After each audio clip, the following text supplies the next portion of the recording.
Alternating current.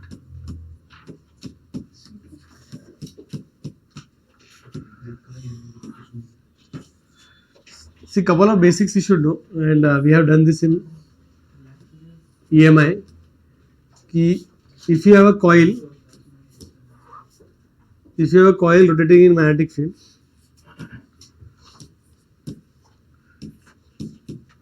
with angular velocity omega, so it will produce EMF which is of the format E is equal to E naught sin omega t. Remember E naught का value क्या था वहाँ पे? NAB omega, है ना, peak value, and the graph that we used to get was something of this sort, is E versus T graph, correct?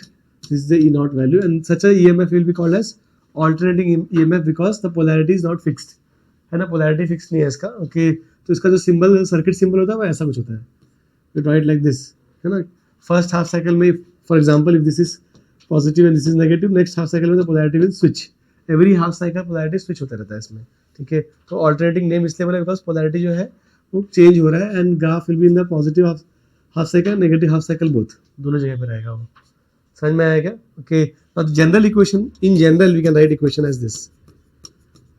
इन जनरल इक्वेशन लिखते हैं ईएमएफ का it will be E naught sine omega T plus five, and current का equation we can write as I naught sin omega t plus phi. This is general expression for AC EMF and AC current. Peak value E naught, peak value of current is called as I naught, है ना, इसको बोलते हैं peak value. Okay, ये है, ये these are instantaneous equation. These are instantaneous equation या instantaneous expression. If you substitute time का value, you will get EMF का value, है ना. Instantaneous values and these are peak values. समझ में आया? Okay. So the first part that we have to understand is this, कि average value of EMF in AC. मतलब graph जो बन रहा है वो ऐसा कुछ बन रहा है ना, it is a sinusoidal graph, right? Okay, E versus T graph. तो value is continuously changing, value constant नहीं है, चेंज हो रहा है बार बार, करेक्ट? ओके. तो ऐसे केस में एवरेज वैल्यू को we need to define. Okay, we can define it like this. You can say it is integration of E dt upon integration of dt. We take value of EMF at every time instant और उसको add किया, ये integration मतलब add किया, and then divide by total time, है ना. अगर अभी एवरेज भी हम दो इसके लिए निकाल सकते हैं, दो टाइम लाइन्स के लिए निकाल सकते हैं. If I calculate average for full cycle के लिए एवरेज निकाल रहे हैं. फुल साइकिल का मतलब क्या हुआ कि पूरे साइकिल, ये पूरा एक साइकिल लेंगे हम लोग, लेट एक फुल साइकिल. ओके, देन क्या हो जाएगा आंसर? 0 हो जाएगा, बिकॉज पॉजिटिव वैल्यू जितना है उतना ही नेगेटिव वैल्यू भी है, राइट? ओके. तो फुल साइकिल का लिमिट से भी 0 to t E dt upon integration of dt.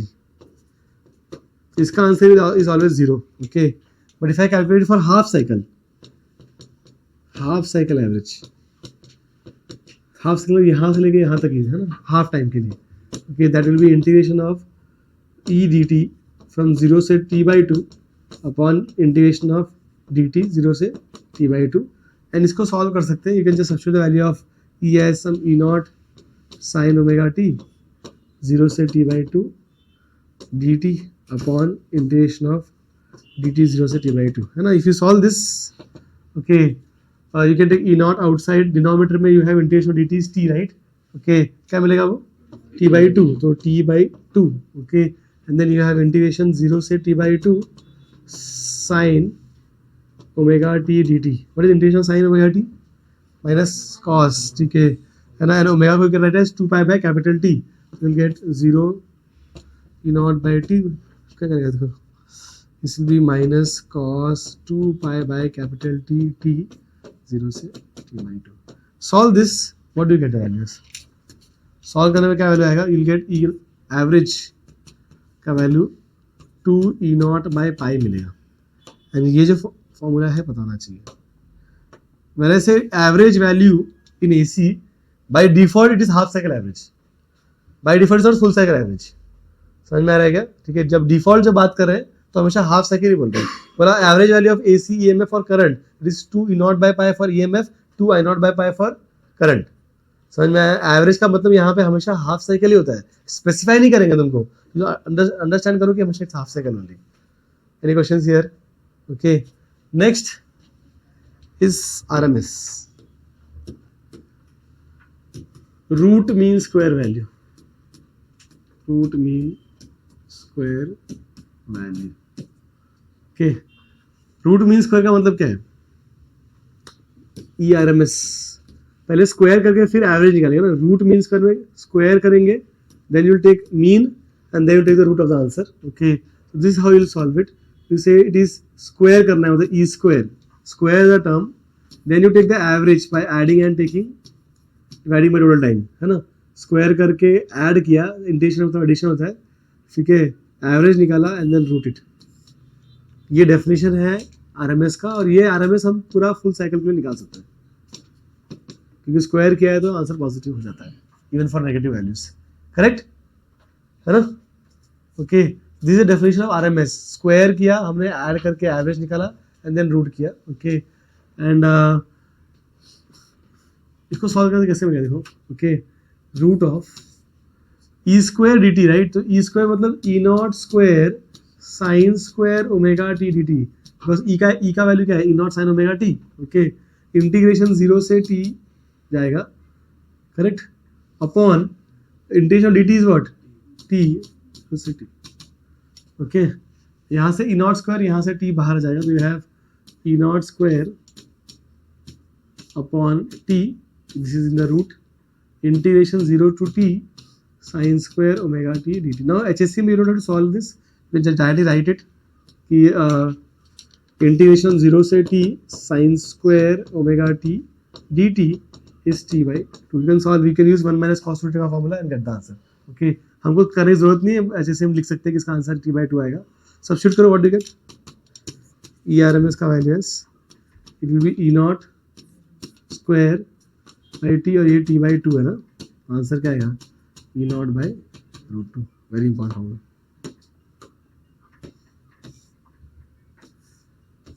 Okay, समझ आया क्या? Why RMS values are important? Because all the AC measuring devices, AC में जो भी एमीटर होता है, जो भी वोल्ट मीटर होता है, वो हमेशा आरएमएस वैल्यू ही देगा तुमको। अगर कभी भी नोट कर लो यहाँ पे, ठीक है, कि ऐसे किसी ने बोला कि AC एमीटर में करंट 2 एम्पियर आया है, तो इसका मतलब क्या है? That is IRMS value.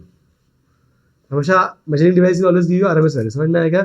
Volt meter में वोल्टेज इज 20 वोल्ट्स, इसका मतलब क्या है? वो ERMS है। समझ में आया ना? ठीक है, तो AC मेजरिंग डिवाइसेस, ठीक है, measure values in RMS, because वो हीटिंग इफेक्ट पे बेस्ड होता है, और हीटिंग इफेक्ट आरएमएस पे बेस्ड होता है। This making sense? तो ये बहुत इंपॉर्टेंट है। जिससे मतलब अगर तुमको एक और चीज ध्यान रखना है कि अगर मैंने ऐसे दिया है सिंबल, बोला ये 220 वोल्ट 50 हर्ट्ज, ऐसे लिखा है मैंने अगर, ओके, तो ये 220 वोल्ट क्या है? आरएमएस वैल्यू है। समझ में आएगा? अगर सिर्फ ऐसे ही वैल्यू लिखा है विदाउट एनी एक्सप्रेशन, ठीक है, तो वो हमेशा आरएमएस वैल्यू होगा, अनलेस द राइट कि AC पीक वैल्यू इज 220 या 200 या 300। पीक वर्ड यूज नहीं कर रहे, मतलब by default the value is always RMS. अगर मैंने ऐसे लिख दिया 220 volt 50 hertz supply, that means 220 is ERMS, 50 hertz is frequency, omega मिल जाएगा उससे। समझ में आया क्या? Omega is 2 pi f। Any questions here? हाँ, अगर ऐसे लिखा तो, अगर ऐसे लिखा तो ही तुम समझो कि वो पीक वैल्यू से। If I write expression is 20 sine omega से 100 पाई t, ऐसे लिखा है expression, then you know it is instantaneous expression, and this value is समझ लो योर, ये पीक वैल्यू हो गया, और यहाँ से तुमको पूरा फ्रीक्वेंसी मिल जाएगा ओमेगा से। समझ में आया ना? इंस्टेंटेनियस एक्सप्रेशन दिया है तो उसमें तो ई नॉट होगा, और अगर ऐसे वैल्यूज दिया that is always RMS values. Any questions? ठीक है, तो we are done with the first two. आगे बढ़ते हैं। What is next? Next is उसको तीनों साइमल्टेनियसली करते हैं, because that is easy. You have to see behaviour of AC current and EMF in L, C and R, तीनों circuits में एक साथ करेंगे। लिस्ट में मैंने 3 अलग अलग लिखा है, बट इसको एक साथ ही करेगा तो अच्छा रहेगा मेरे हिसाब से। कंपैरिजन में पढ़ने को भी इजी पड़ेगा। देखो कैसे करेंगे।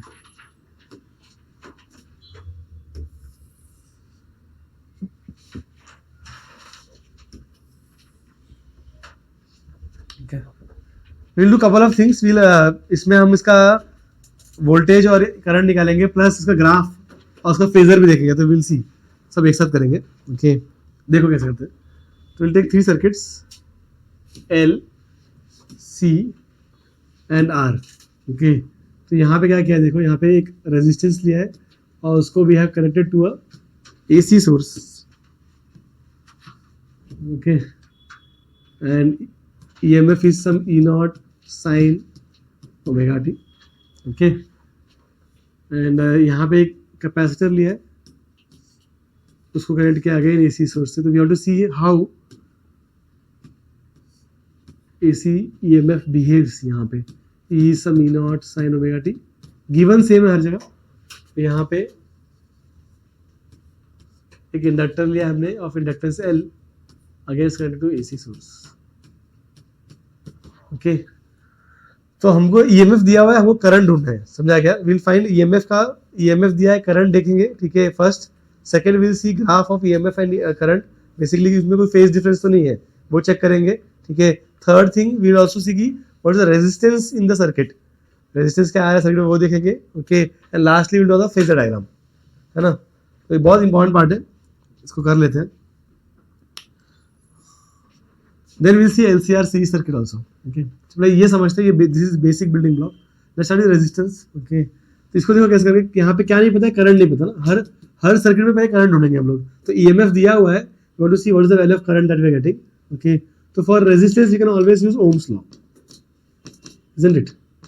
ओम्स लॉ यूज कर सकते हैं। ओके तो ओम्स लॉ अगर यूज किया तो क्या आएगा देखो, you can say that V is equal to IR according to Ohm's law. तो V यहाँ पे EMF है, E is equal to I is the current and R is resistance. So we can say I will be equal to E upon R, and that is equal to E is E0 sin omega t upon R. So we can assume that ये E0 upon R को तुम I0 assume कर लो, okay, sin omega t, where I0 is equal to E0 upon R. This is peak value of current, okay, है ना। एक minute ये भी कर लेते हैं फिर, तुमको ये पता ही है बट फटाफट डिस्कस कर लेते हैं। y is equal to sin x का ग्राफ कैसा होगा? It will like this, correct. y equal to cos x, it starts on the peak, है ना, 1 से चालू होता है, ठीक है। y equal to minus sin x, sine का mirror image like this, isn't it? And y equal to minus cos x, cos का मिरर इमेज लाइक दिस, है ना। ये पता है आपने वो सबको, है कि नहीं? बस साइन का उल्टा माइनस साइन एक्स, कॉस का उल्टा माइनस कॉस एक्स। ये देखो ये काम की चीज है, ठीक है। Now what is the first thing that you have observed?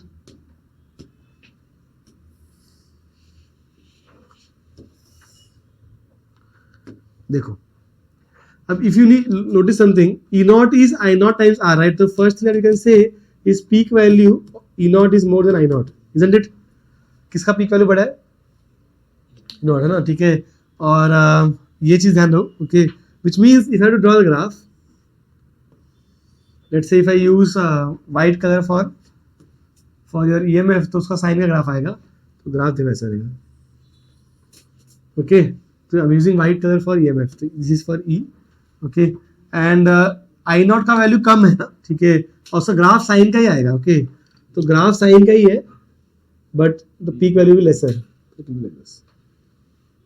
this is your I का graph, lesser peak value. This is current versus, यहाँ पे x axis पे we have time, y axis पे E और I, समझ आया graph? They are in phase. In phase का मतलब क्या है कि दोनों का जो पीक वैल्यू है और जो जीरो वैल्यू है वो साथ में ही आ रहा है, ठीक है। There is no shift in the graph, there is no lag or lead, समझ में आया ना? तो we can also write this point here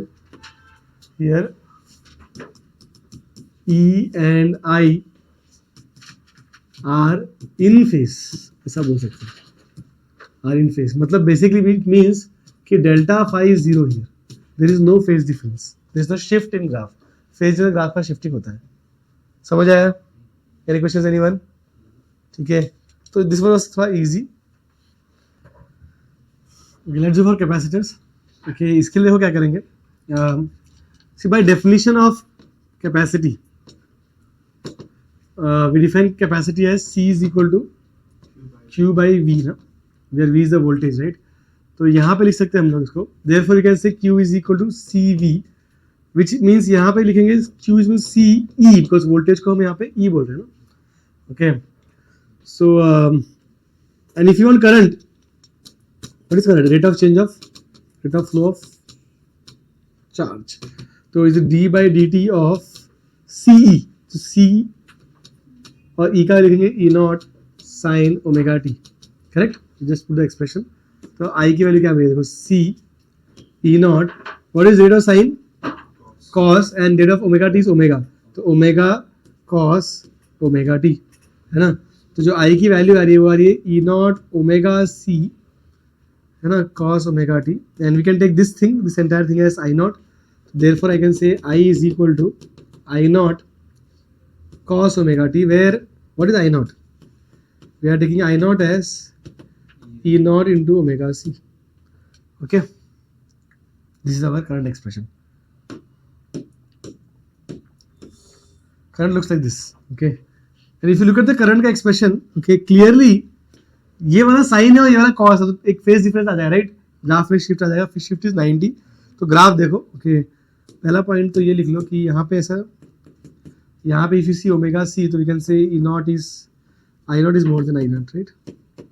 Okay, look at the I naught is E naught into omega c, तो we can say I naught is more than E naught. अभी graph बनाते हैं, ये cos का graph बन रहा है और ये sin का ग्राफ बन रहा है. ठीक है, देखो ग्राफ कैसे बन रहा है. This is sine graph. Okay, your E का graph is sine graph, and जो I का ग्राफ है इसका पीक वैल्यू थोड़ा बड़ा होगा. It goes like this. This is cos graph, this is I. समझ में आया? मेकिंग सेंस कैसे बनाया मैंने इसको? ठीक है. ओके, I और E का ग्राफ देखो, यहाँ पर कॉस का ग्राफ बनाया I के लिए, ओके, एंड E के लिए sine graph. This is E, this is I. Okay, next very important point कि if you look at the cos, see how do you know who is leading, who is lagging? Leading means more positive at x equal to 0. Okay, leading का मतलब क्या है कि more positive at t, sorry at t equal to 0. t equal to 0 पे जो time 0 है तो कौन ज्यादा पॉजिटिव है, ठीक है, दैट विल बी लीडिंग. समझ में आ रहा है क्या? तो यहाँ पे obviously I is more positive. Okay, तो you can say I leads E. How much? What is this shift? This shift is 90. Cos और साइन के बीच में 90 का डिफरेंस होता है. ठीक है, तो लीड्स बाय पाई बाय 2. समझ में आया क्या? Okay, any questions here? अच्छा, अब एक और बात सुनो. ये ग्राफ वाला फंडा तो ठीक है. Okay, we should know that we can draw something called as phasor diagram. Phasor diagram क्या होता है? It is just another way of representing our equations. For example, if I have equation like this, E is 10 sin omega t. Okay, तो the peak we can represent it by kind of vector जैसा बनाते हैं, arrow के साथ represent कर सकते हैं. Okay, तो जो एरो है उसका जो लेंथ है that represents the peak value E naught. Okay, और angle with respect to horizontal that represent the phi. तो in this case if I draw इसका फेजर डायग्राम, ये E1 है फॉर एग्जांपल, तो E1 में तो ओमेगा टी के साथ कोई एंगल है ही नहीं, तो E1 को डायरेक्टली ऐसे बना सकते हैं, बस सिंपल सा 10. दिस इज E1 का diagram.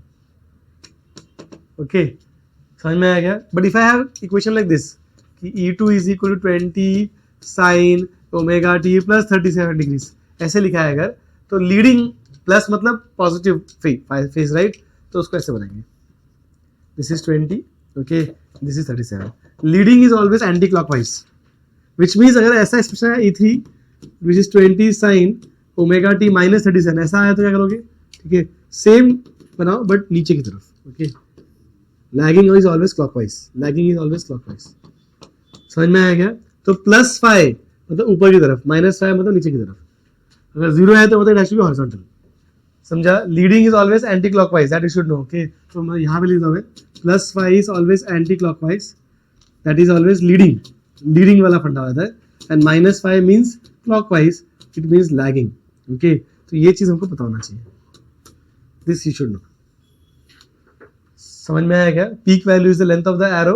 Okay, and this angle whatever phase that you add in the expression, that angle is obviously this angle. Okay, with respect to horizontal. if is leading plus angle है तो उसको anti clockwise बनाएंगे, और minus है lagging है तो नीचे बनाएंगे. समझ आया क्या? ओके, ठीक है. अभी ये वाला चीज हम यहाँ पे लगा सकते हैं. Okay. तो if you look at our resistance में तो यहाँ भी sine there is no leading lagging, right, है ना, ठीक है। तो इसका अगर फेजर करना है, this how we can do, white लेते हैं फॉर ईएमएफ, तो ये ई है अगर, तो this will be your I on the same line,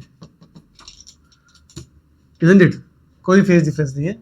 but यहाँ पे कैसे होगा, देखो this is your E, okay, then I has to lead by 90, lead मतलब anticlockwise, lead by 90, lead by 90, this has to be 90, समझ में आएगा, okay. ये डायग्राम को हम ऐसे ही बना सकते हैं, और we can draw it like this, we can draw it, अगर ऐसे बनाया तो भी चल जाएगा, okay, this is also right, ये भी चल जाएगा, ओके। क्यों चल जाएगा, एज देखो यहाँ पे if I look at compare E and I, as long as I is at 90 and anti clockwise direction में, आई एम फाइन, क्योंकि आई एंटी क्लॉकवाइज में मतलब वो लीड कर रहा है, और कितना लीड कर रहा है 90 से, तो वो चलेगा, ठीक है। It has to lead, the diagram should represent, should show you that I is leading by 90, तो ये डायग्राम भी वही मैसेज दे रहा है, ये भी वही मैसेज दे रहा है, तो both diagrams are correct, it making sense, समझ में आएगा थोड़ा सा।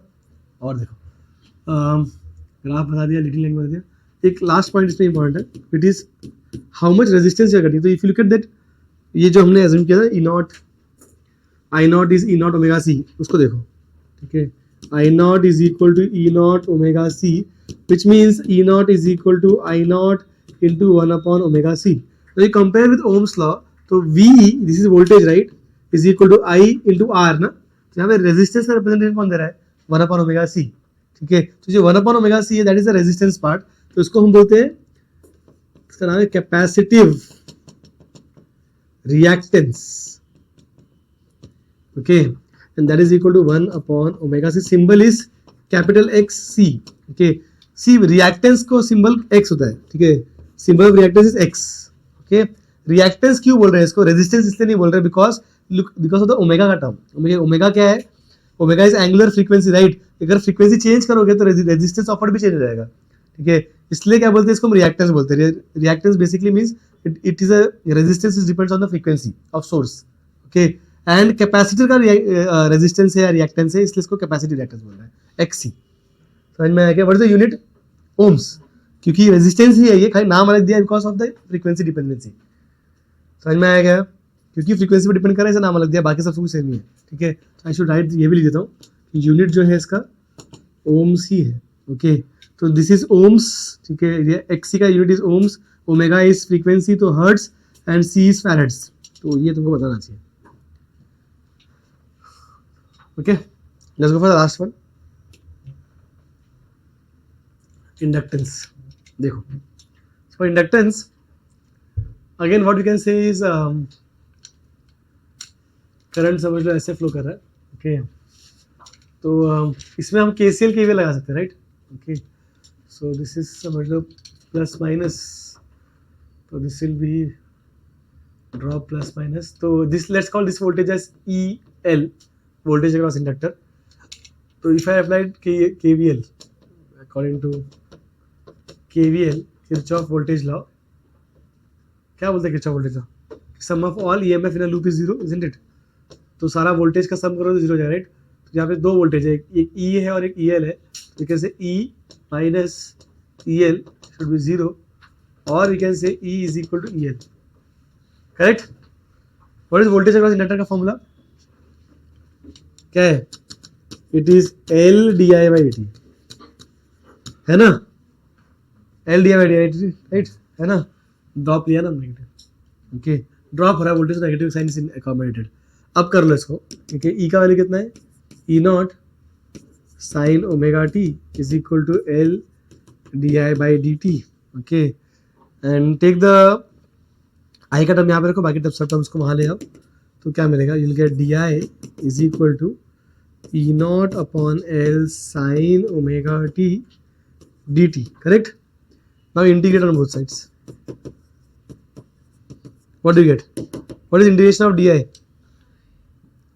I is equal to e naught upon L, what is integration of sin omega t, minus cos omega t upon omega, correct है ना, ठीक है, और फिर क्या आ रहा है देखो अब इसको, ये क्या आ रहा है हम लोग प्रॉपर लिखे इसको अगर हम लोग, तो it is I is equal to E not upon omega L negative cos omega t, ये आ रहा है राइट।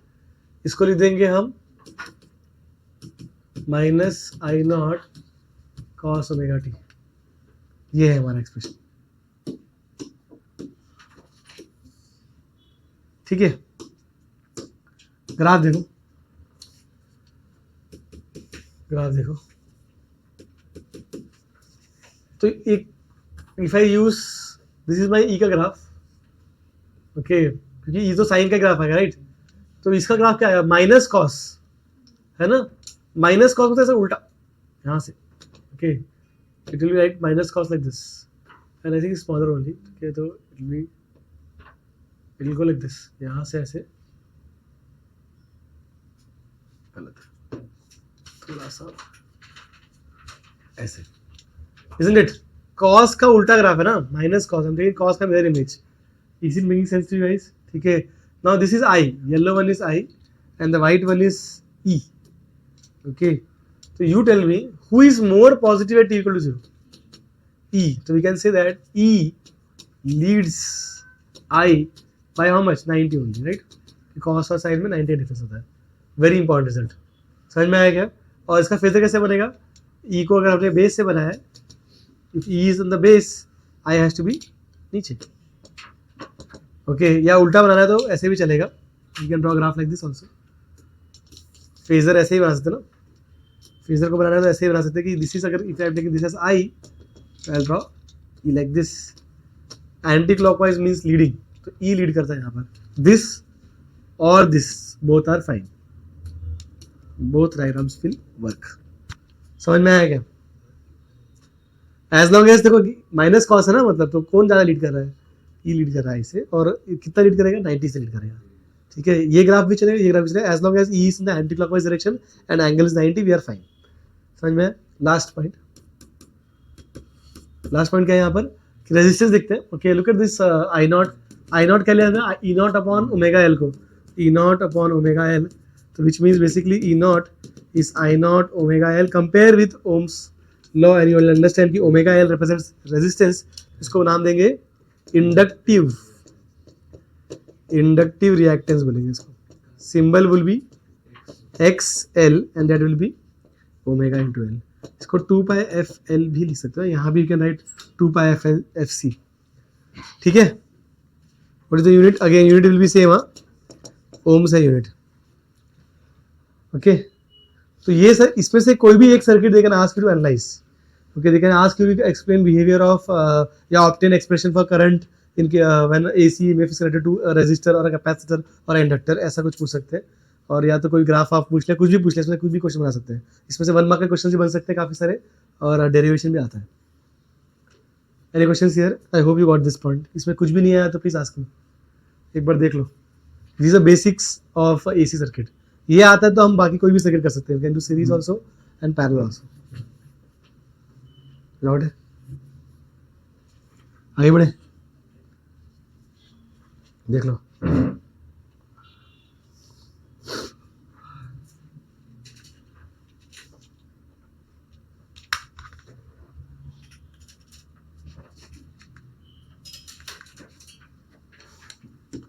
ठीक, let's go for next one, LCR series circuit,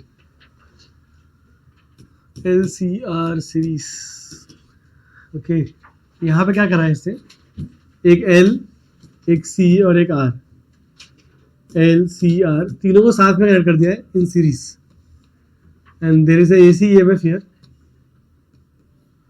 okay, यहाँ पे EMF is E and current is I, तो you tell me series में current same होगा, isn't it? सीरीज में करंट सेम होगा, right, and voltage will different, okay, तो यहाँ पे voltage will be some EL, यहाँ पे voltage will be some EC and यहाँ पे voltage will be some ER, ऐसे एज्यूम कर लेते हैं, okay, in series voltage will get divided ना, voltage will be different for different elements but current should be same across all the elements, right, तो हम क्या करेंगे, इसलिए यहाँ पे ना करंट को बेस ले लो तुम, ठीक है, बेस ले लो मतलब क्या, will assume that current is some I not sine omega t, there is no phase, वहाँ पे 0 लिया है फेज, इसको बेस ले लिया है, समझ में आया क्या, ओके, अब देखो इफ यू हैव, देखो ये हमने जो तीनों सर्किट्स किए, तो यू अंडरस्टूड कि if resistance was there was no phase difference between E and I, but अगर कैपेसिटर है या इंडक्टर है तो there was a phase difference of 90, समझ में आया? तो तीनों को साथ में रखेंगे अगर, तो there is quite possibility that we might have some phase. Okay, let's assume that कि ई और आई के बीच जो फेज डिफरेंस है उसको फाइंड लेते हैं। ओके, तो इसको लिखता हूं मैं E naught sine omega T plus five. मैंने प्लस फाइव इसलिए लिखा because I am assuming that कि XL is more than XC. तो एक और assumption लिया है कि XL is more than XC, और एक्सएल मोर देन एक्सी है तो we can always say that EL will be more than EC. तो it is this circuit will be called as inductive circuit. Okay, अगर XL बड़ा होगा circuit में तो inductive circuit बोलेंगे, अगर सी बड़ा होगा तो उसको लेंगे capacitive circuit. In inductive circuit EMF will lead, तो प्लस फाइव लिखा हुआ है, ठीक है। इन कैपेसिटिव सर्किट उल्टा हो जाएगा ना, ईएमएफ विल लैग, तो माइनस फाइव लिखेंगे, समझा? What is five here? Phase difference between current and EMF. We have to find क्या क्या ढूंढना है इसमें आप लोग, हमको फाइव का वैल्यू निकालना है और हमको एक और वैल्यू निकालना है। We have to find something called as impedance. What is impedance? symbol is Z. So see individually the resistances are here, XC here, XL here. जब साथ में एक्ट करेंगे तो what is the net resistance offered by the circuit? इसको बोलेंगे Z. तो impedance is basically net resistance offered by the LCR circuit. Is making sense? ठीक है, अगर एक ही एलिमेंट है, प्योर L सर्किट है तो XL is the resistance, pure C circuit है तो XC is the resistance, and pure R है तो resistance। बट तीनों साथ में आ गए या कोई दो भी साथ में आ गया तो उस रेजिस्टेंस को भी कॉल एज impedance। समझ में आया क्या? Okay, because in reality there is no pure L and pure C circuit, resistance थोड़ा बहुत रहता है ये सर्किट में, समझ में आया ना? तो इसलिए भी prefer to get this impedance का वैल्यू। तो ये निकालते हैं, ये है नेट फेज डिफरेंस। तो फेज डिफरेंस, ठीक है। See the easiest method to solve this will be using phasor method. Okay, see if I take current as base, current मेरा बेस है ना, करंट का एक्सप्रेशन क्या है? Omega T. तो ये हमारा करंट हो गया, समझ लो, ठीक है। If current is the base then you know that कि ER क्या है? EMF अक्रॉस रेजिस्टेंस, वो तो सेम लाइन में आना चाहिए because ER is in phase ना। रेजिस्टेंस का जो EMF होता है वो फेज इन फेज होता है, तो इसको ER लिखा। Okay, then how about EL? EL क्या है? What is EL? वो वोल्टेज अक्रॉस इंडक्टर ना, तो वो तो लीड करना चाहिए बाय पाई बाय 2, तो it has to be in anti clockwise direction. तो इसको एंटी क्लॉकवाइज बनाया, देखो ऐसे। और ये इसका वैल्यू बड़ा होगा EL का, इसलिए मैंने इसको ऐसे बड़ा बनाया, ठीक है। This is EL and then EC will lag by pi by 2, वो नीचे की तरफ आएगा in clockwise direction, value is smaller. This is EC, this is also 90, this is also 90। Okay,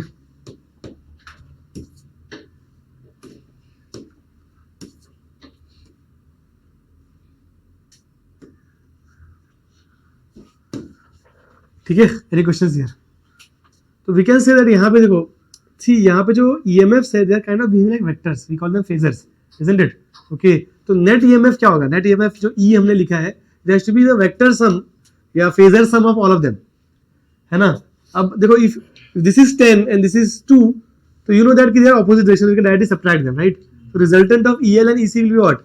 EL minus EC, right? तो इसको लिख देंगे यहाँ पर, यहाँ कर लेते हैं दिस, इनका रिजल्टेंट क्या आएगा? यहाँ पे ऊपर आ जाएगा EL minus EC। See if EC was bigger, अगर XC बड़ा होता तो रिजल्ट क्या आता था? EC माइनस EL नीचे की तरफ, ठीक है। समझ में आया ना? We are doing working with inductive circuit, इसलिए ये ऊपर आया है, ये नीचे भी आ सकता था। I mean is making sense to you, ठीक है। And ER is like this, ये ER है, इनका रिजल्टेंट कहाँ पे आएगा? Like this, resultant is this is E, okay. And current is already on this line, तो मैं इसको यहाँ बना देता हूँ। जो फेज डिफरेंस E और I का है वो ये एंगल होना चाहिए, right? Because E is here and I is here, E यहाँ पे और I यहाँ पे, this will be the phase difference. तो who is leading? EMF is leading current by 5। Any questions? अच्छा, we can use Pythagoras theorem and we can write कि E square is ER square plus EL minus EC the whole square.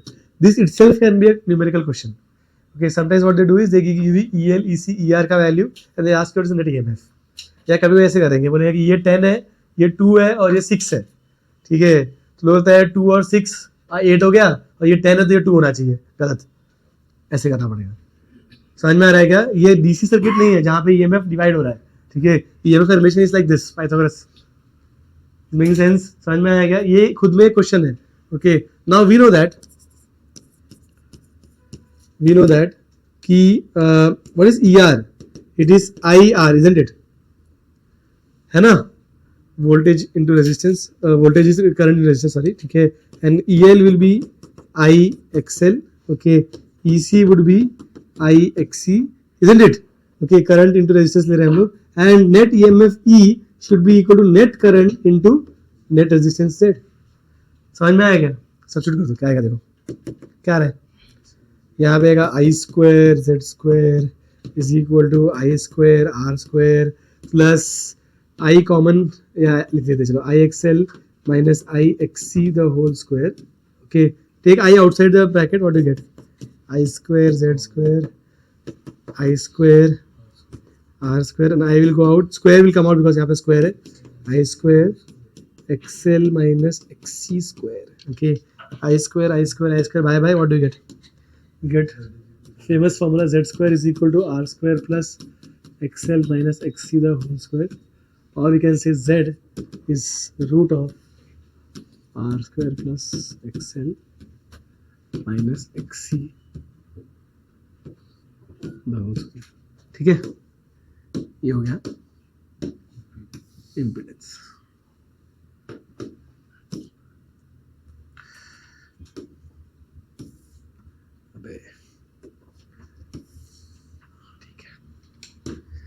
समझ में आएगा? Also you can use this triangle, ये जो triangle बनाया था हमने, okay, this was E, this was E R, and this is E L minus E C, this is phi, okay. तो इसको यूज करके क्या tan फाइव का value, what is tan phi? tan phi is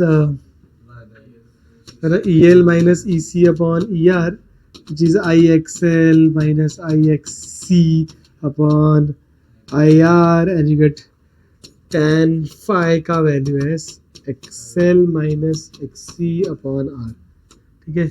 और कभी कभी वो क्या करते हैं ना, ये ट्राइंगल यूज करके, ये वाला जो फॉर्मूला है इसको यूज करके they make impedance triangle also, ठीक है। दे मेक इसका ही करस्पॉन्डिंग ट्राइंगल, इसको बोलते हैं इम्पीडेंस ट्राइंगल, वो भी थोड़ा एक्स्ट्रा है but you should know this, okay. यहाँ पे आएगा आर ई एल माइनस इसी के प्लेस पे can have XL minus XC, this is Z, this is called as impedance triangle, okay. And why do I need this triangle? Because when you do power का derivation, जो next derivation है power का derivation है, power के derivation में एक term आता है जिसको बोलते हैं power factor, will see that, अभी थोड़ी देर में देखेंगे उसको। तो जो पावर फैक्टर होता है वो होता है cos फाइव, cos फाइव, ये पूरे टर्म को भी call as power factor, phi को पावर फैक्टर नहीं, फाइव इज फेज डिफरेंस, समझ में आ गया?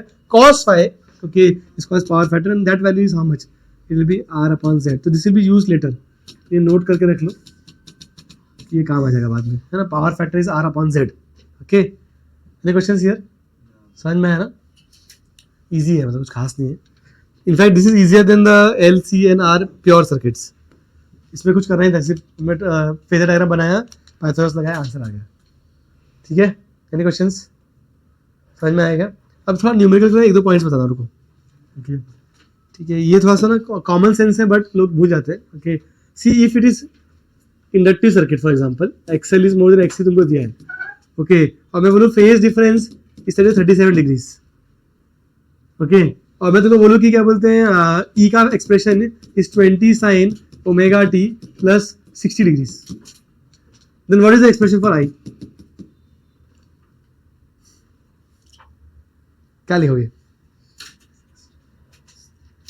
हाँ, माइनस होगा ना, I will be what, okay. पहली बार तो आई जो रहेगा वो ई नॉट अपॉन जेड होगा, जेड की वैल्यू जो भी आएगी वो, है ना, क्योंकि यहाँ पे आई नॉट चाहिए ना अपने को, नहीं, हाँ बराबर, E not upon Z, I naught will be what, I naught will be E not upon Z, E naught कितना है यहाँ पर 20, ठीक है। And then sine, okay, you know that current, अगर इंडक्टिव सर्किट करंट लैग करेगा, कितना lag करेगा, आपको दिया है 37 दिया, राइट। तो जो भी एंगल तुम्हारा ई में है -37 होगा, तो जो भी एंगल है -37, this you have to understand, ये समझना है मतलब कि लीडिंग लाइन का मतलब क्या है। देखो मतलब किसका एक्सप्रेशन दिया है और किसका पूछा हुआ है, करंट का दिया और ई में पूछा तो हम उस पर ऐड करेंगे, ईएमएफ का दिया करंट दिया तो सब्ट्रैक्ट करेंगे। This is for inductive circuit. Capacitive में उल्टा हो जाएगा, कैपेसिटिव सर्किट दिया है अगर और अगर करंट का एक्सप्रेशन दिया है तो ईएमएफ कैसे निकालेंगे, माइनस करके, बिकॉज वहाँ पे ईएमएफ लैग करता है, ठीक है। और उल्टा अगर ईएमएफ दिया और करंट पूछा तो ऐड करेंगे, बिकॉज वहाँ पे करंट लीड करता है।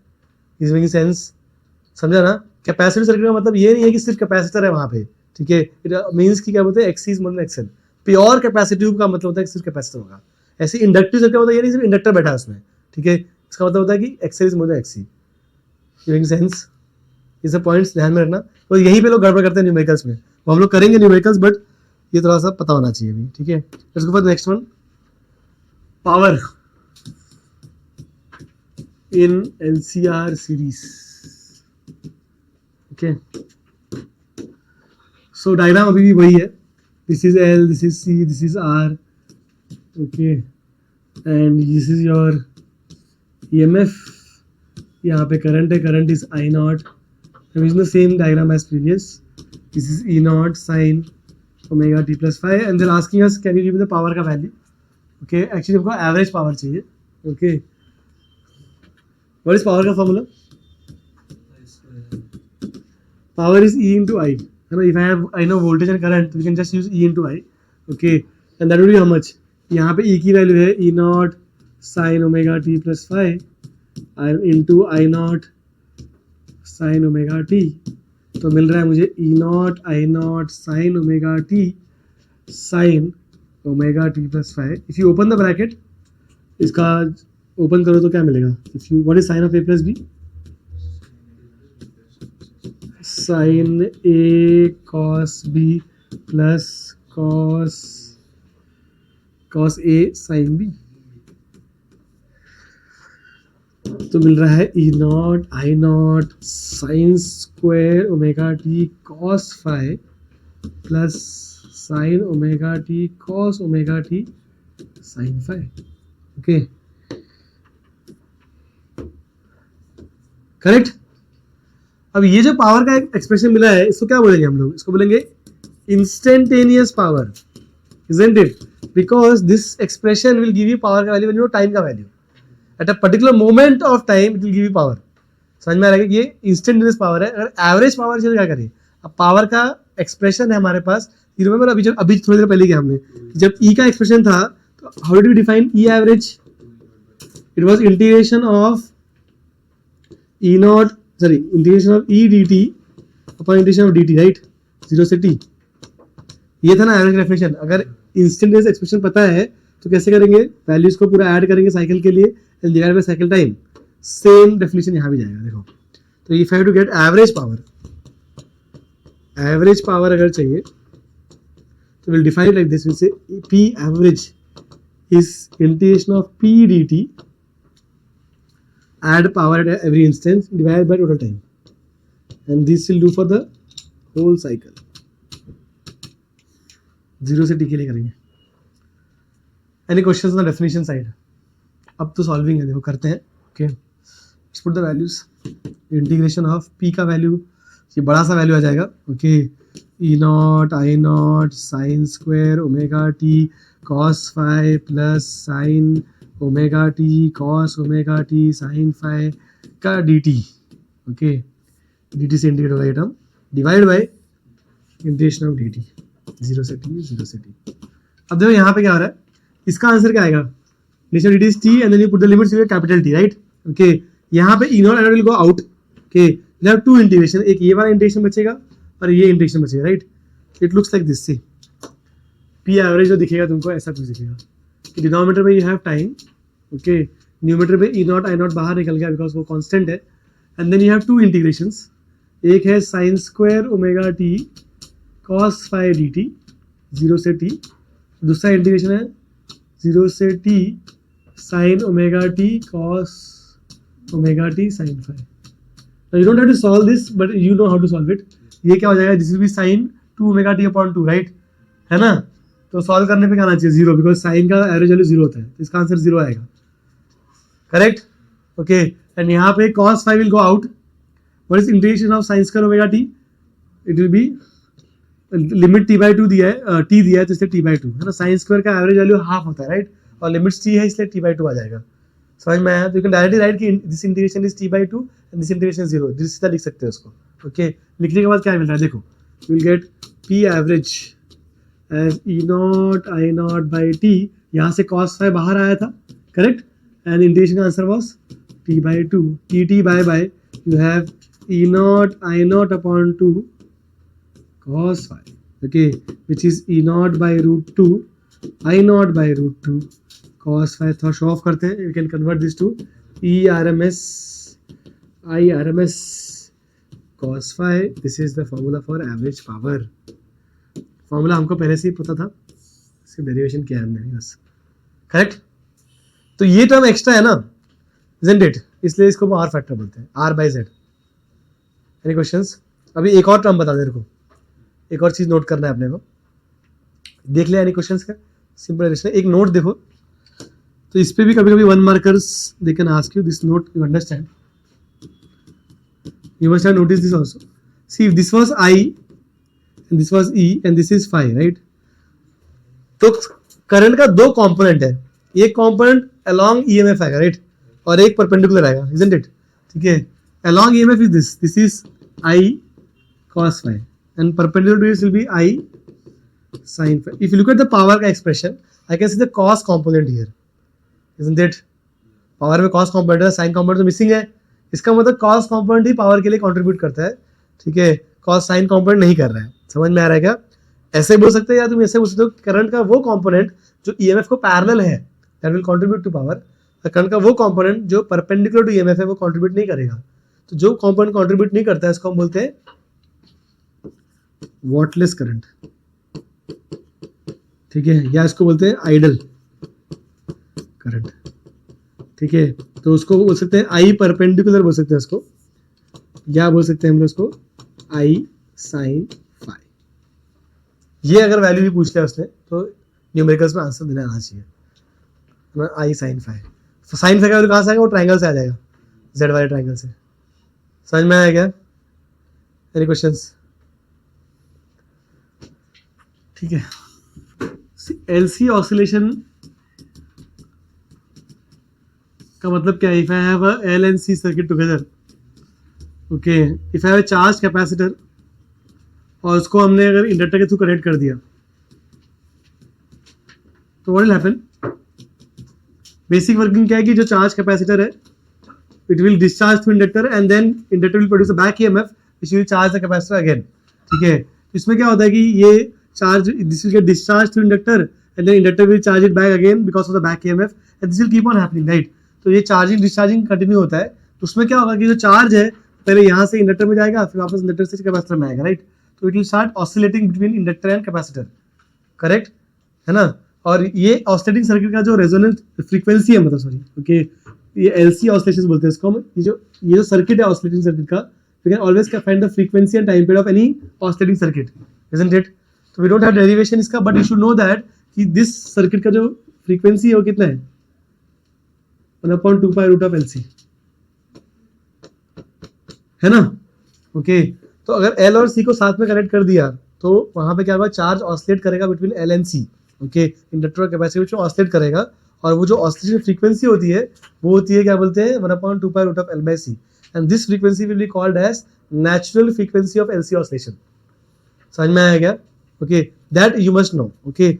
अब ये कॉन्सेप्ट अगर तुमको पता है, तुम ध्यान दो कि तुम्हारा जो टिपिकल सीरीज सर्किट होता है LCR, जहां पे तुमने क्या बोलते हैं एक बैटरी लगा रखा है, अब यहाँ पे चार्ज मूव हो रहा है because of the influence of the battery, right. E is equal to E0 sin omega t plus phi. You have created a battery and that's why the charge is moving, isn't it? In a series circuit, if I make sure that XL is equal to XC, अगर ऐसा हमने कर दिया तो मतलब ये कब होगा? जब we choose the L and C का value such a way that कि XL equal to XC, अगर ऐसा कर दिया मैंने अगर, तो omega L will be equal to 1/omega C, or you get omega square is 1/LC, or you can get omega is 1/root of LC, and इससे जो फ्रीक्वेंसी मिलके आ रहा है वो सेम फ्रीक्वेंसी है जो उसका नेचुरल फ्रीक्वेंसी हमने अभी लिखा, isn't it? और ये जो फ्रीक्वेंसी आया is because of the force battery, isn't it? यहाँ पे चार्ज क्यों मूव कर रहा है? Because of battery, right. तो दैट ये जो बैटरी का की वजह से जो चार्ज मूव हो रहा है, ओके, इसको बोलेंगे फोर्स फ्रीक्वेंसी। समझ में आया? Your force frequency is matching with the natural frequency of LC oscillation, which means the circuit is in resonance. समझ में आ रहा क्या? रेजोनेंस यही होता है कि फोर्स फ्रीक्वेंसी अपने नेचुरल फ्रीक्वेंसी को मैच कर जाए। समझ में आया क्या? अच्छा, और एक चीज समझो, okay, if you look at z का expression, it is r square root of r square plus xl minus xc the whole square, isn't it? तो in series circuit xl equal to xc का मतलब क्या होता है कि z will be equal to what? r, है ना, if xl is equal to xc। मतलब जब सर्किट रेजोनेंस में होगा, ओके, तो z की वैल्यू r हो जाएगी, और ये this value of z is the minimum possible value, isn't it? This is z minimum, do you agree और not? Because r square plus ही समथिंग होगा, राइट? अगर ये टर्म प्रेजेंट है मतलब क्या है कि the value of z will always increase. अगर मतलब what is the minimum value of z possible? r square, है ना, अभी ये प्लस निकाल दिया तो कम हो जाएगा वैल्यू, और कुछ भी अगर ऐड कर दो तुम, चाहे पॉजिटिव या नेगेटिव, नेगेटिव भी डालो तो स्क्वायर हो जाएगा, राइट? ठीक है, इज मेकिंग सेंस? मैं क्या बोल रहा हूँ? ठीक है, देखो समझो, मतलब कि अगर ये टर्म है प्रेजेंट है तो हमेशा z का वैल्यू बड़ा ही होगा ना, as compare to this present not being there ना। ये टर्म रहे नहीं रहे उससे फर्क क्या पड़ेगा? ये टर्म से फर्क पड़ता है। r तो तुम निकाल नहीं सकते, r तो कभी निकाल नहीं सकते हम लोग, ठीक है? बचा क्या है? xl xc, और xl xc में भी अब देखो, अगर xl xc से बड़ा हो या xc xc से बड़ा हो, यहाँ पे हमेशा एडिशन ही होगा। समझ में आया क्या? whether is capacitor inductive circuit, z will always be more than r only, right? तो फॉर r, z का वैल्यू r आने के लिए x और xc को इक्वल होना पड़ेगा, और वो टाइम जस्ट रेजोनेंस का टाइम नहीं है, वो ये टाइम भी है कि जहाँ पे z will B minimum. Is making sense? ठीक है, अच्छा, z मिनिमम का मतलब क्या हो रहा है? z मिनिमम तो resistance is minimum in that circuit, right? Resistance minimum का मतलब क्या है? Current will be maximum, this implies current will be maximum eight that moment. समझ में आया क्या? z सबसे कम मतलब क्या है? सबसे कम रेजिस्टेंस मिल रहा है सर्किट पे उस टाइम पे, करंट सबसे ज्यादा हो जाएगा उस टाइम पे। If you have to draw this diagram is not there, okay, in इसमें HSC में, बट ये वाला डायग्राम है। देखो z का डायग्राम ऐसा होता है with frequency, okay, and if you look eight जब z मिनिमम है, ओके, तो करंट मैक्सिमम है। This is the graph of current versus frequency. तो सीरीज सर्किट में क्या होता है कि जो करंट की वैल्यू है, it will be maximum when you reach a frequency of resonance frequency. जब x इक्वल टू r होगा, जब फ्रीक्वेंसी की वैल्यू 2 पाई रूट ऑफ LC हो जाएगी, at that moment what will happen? Current is maximum. समझ में आया? In series circuit when XL is equal to XC, obviously you get resonance, okay, but at that moment resistance is minimum, okay, Z is minimum and current is maximum। समझ में आ रहा है क्या? तो maximum current circuit उस time पे derive करता रहता है। Is making sense? ठीक है, अच्छा, this kind of circuits are used in tuning circuits, okay, जहां पे तुमको पर्टिकुलर फ्रीक्वेंसी को कैप्चर करना होता है। तुम देखो कि if you observe carefully, for this frequency current is maximum, for other frequencies current का वैल्यू इज थोड़ा less, isn't it? That means this circuit will accept resonant frequency, बाकी लोग को रिजेक्ट कर रहा है, तो उसको एक्सेप्टर सर्किट भी बोलते हैं हम लोग। समझ में आया क्या थोड़ा सा? ठीक है, आई रिपीट, सुनो, यहाँ पे वी सेड कि in series circuit if XL equal to XC happens, तो दो चीज हो रहा है। फर्स्ट कि फ्रीक्वेंसी जो मिल रहा है वो रेजोनेंट फ्रीक्वेंसी है, ओके, मतलब it's same as the natural frequency, right? Second, at that moment Z is minimum, which means current is maximum, ठीक है, व्हिच मींस सर्किट डायग्राम इसका जो ग्राफ बनेगा वैसा बनेगा। At this frequency current maximum आ रहा है, मतलब क्या है? सर्किट इस फ्रीक्वेंसी को रिकॉग्नाइज कर रहा है, इसके लिए करंट मैक्सिमम कर दे रहा है, राइट? बाकी सबके लिए कम रखा है उसने, तो it is accepting this frequency, बाकी लोग को रिजेक्ट कर रहा है, तो इसलिए इसका एक्सेप्टर सर्किट बनेंगे। तो you should know this words, ठीक है? Acceptor circuit, you should know resonance is happening, you should also know that क्या बोलते हैं? Z मिनिमम है और करंट मैक्सिमम है। Any questions here? समझ में आई ये चीज? अब look at what happens in parallel circuit. तो this was discussion in LCR series circuit. अगर सीरीज सर्किट है तो ये हो रहा है, मतलब ठीक है, रेजोनेंट फ्रीक्वेंसी पे। What happens if I have parallel circuit? अगर LC पैरेलल सर्किट है तो क्या होगा? मतलब ऐसे कुछ आएगा, देखो, एक L है, एक C है, and then you have a source connected, E is equal to E dot sin omega t। तो यहाँ पे जो करंट आ रहा है I, it will split into IL and IC, right? है ना? ये L है और ये C है, ओके। देखो अभी इसको कैसे वर्कआउट करेंगे। कैन वी राइट IC एस, IC में क्या होता है? If you look at the voltage, if you compare voltage and EMF का जो एक्सप्रेशन है और करंट का एक्सप्रेशन लिखना है, तो देखो क्या होगा कि जो वोल्टेज C को मिल रहा है वही सेम वोल्टेज L को भी मिल रहा है। वोल्टेज L को सेम ही मिल रहा है, isn't it? तो voltage wise is no difference. तो अच्छा, and then if you write resistance of C, it will be XC, right? And if you have to write resistance of L, it will be XL. Correct? अब मुझे किसने बोला current का expression बताओ. तो current का एक्सप्रेशन में क्या होता है? It is peak value which is always voltage का peak value upon resistance offered, right, into sine omega T. Now मेरे पास ईएमएफ का एक्सप्रेशन है और मुझे करंट लिखना है. तो यू नो दैट कि कैपेसिटर में करंट हमेशा लैग करेगा, राइट? ओके, ईएमएफ हमेशा लीड करेगा कि उल्टा उल्टा है ना. तो यहाँ पे आई लीड्स, तो वी नो सी में I leads E by pi by 2. मतलब जो भी मेरे पास ई का एक्सप्रेशन है उसमें पाई बाई 2 ऐड कर दो, मुझे आई का एक्सप्रेशन मिल जाएगा. समझ में आया क्या? समझा कि बाउंसर? समझा कैसे? क्या मैंने मेरे पास, you can treat that this diagram is like this. ऐसा डायग्राम है ये, बिकॉज वोल्टेज तो इसको ही मिल रहा है पूरा. तो ऐसे एज्यूम कर सकते हैं it's like a pure C circuit. In pure C circuit if you want current का एक्सप्रेशन, तो peak value of current I naught is E not upon resistance is XC into EMF. के यहाँ पे जो EMF है उसका actually पता है, तो ईएमएफ लैग करने वाला है, करंट लीड करने वाला है, इसलिए प्लस पाई बाई 2 कर दिया. तो this is what you get, right? And what is sine of 90 plus theta?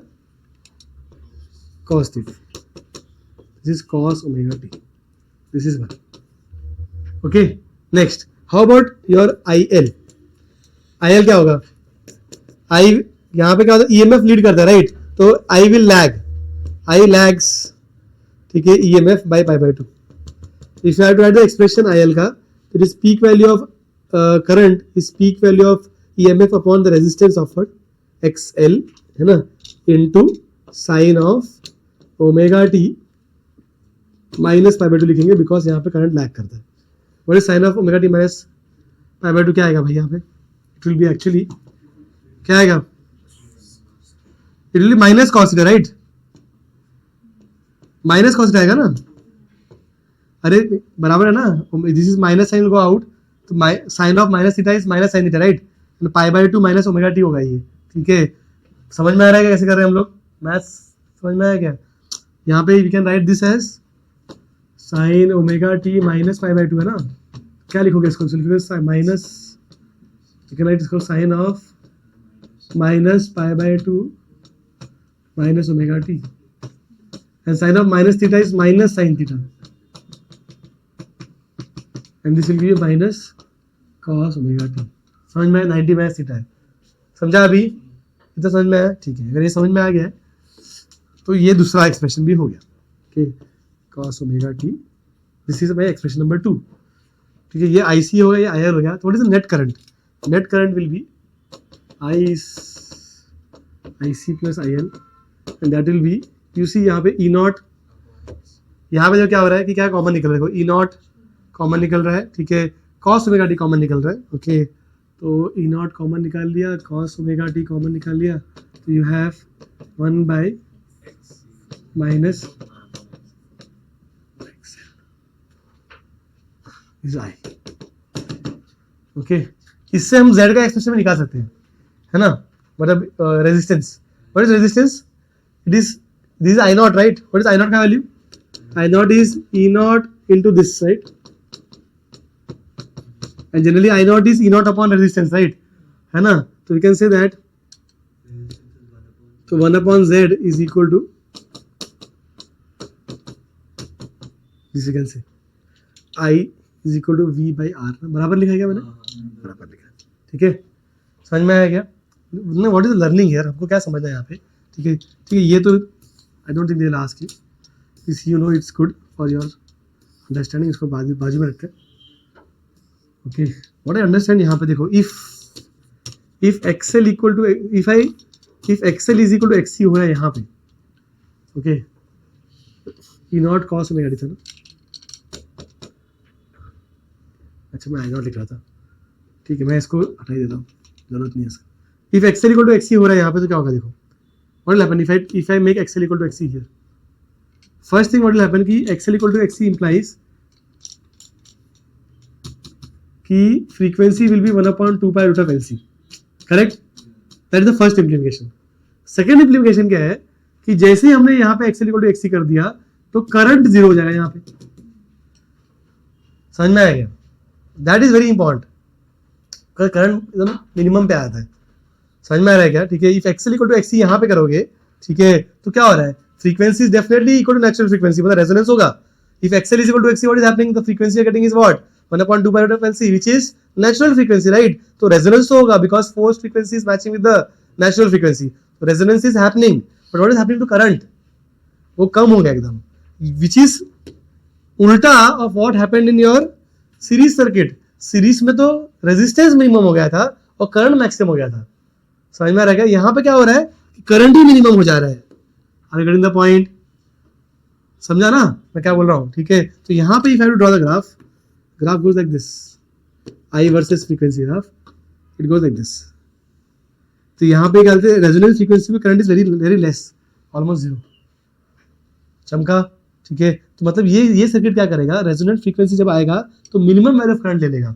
बाकी सब करंट के लिए वैल्यू वाज हाई, बट जैसे रेजोनेंस फ्रीक्वेंसी या current become very very low, ठीक है, that means it is rejecting the resonance frequency. अब बाकी लोग को एक्सेप्ट कर रहा है, तो इसको बोलते हैं हम ejector circuit. This understanding you should know. This is there in your HSC book also. उन्होंने ऐसे ही वर्किंग किया है पूरा. ठीक है. तो I don't think they will ask you to prove all of that, but there can be 1 mark or 2 mark question जहाँ पे you should know the graph. You should know कि in series circuit current is maximum during resonance, and यहाँ पे resonance के time पे current will be minimum. Is making sense? समझा? 1/z अगर 0 है तो z will be infinity. The resistance is quite high. है ना? 1/z अगर 0 हो रहा है, that means z will be infinity, right? At resonance, so Z will be very very high. मतलब maximum, Z will be maximum. Z is max. So what is the resonance frequency in parallel? Same. Resonance frequency same है. समझो मतलब XL equal to XC पे क्या हो जाएगा? Frequency ये मिल जाएगा, राइट? समझ में आ रहा है क्या? तो रेजोनेंस इस पे ही होगा. ठीक है. What is the definition of resonance? When your forced frequency matches the natural frequency of the circuit. ठीक है. एलसी नेचुरल फ्रीक्वेंसी क्या है? ये. और वो मुझे यहां पे कम मिल रहा है जब एक्सएल इक्वल टू एक्सी होता है तब. Is making sense?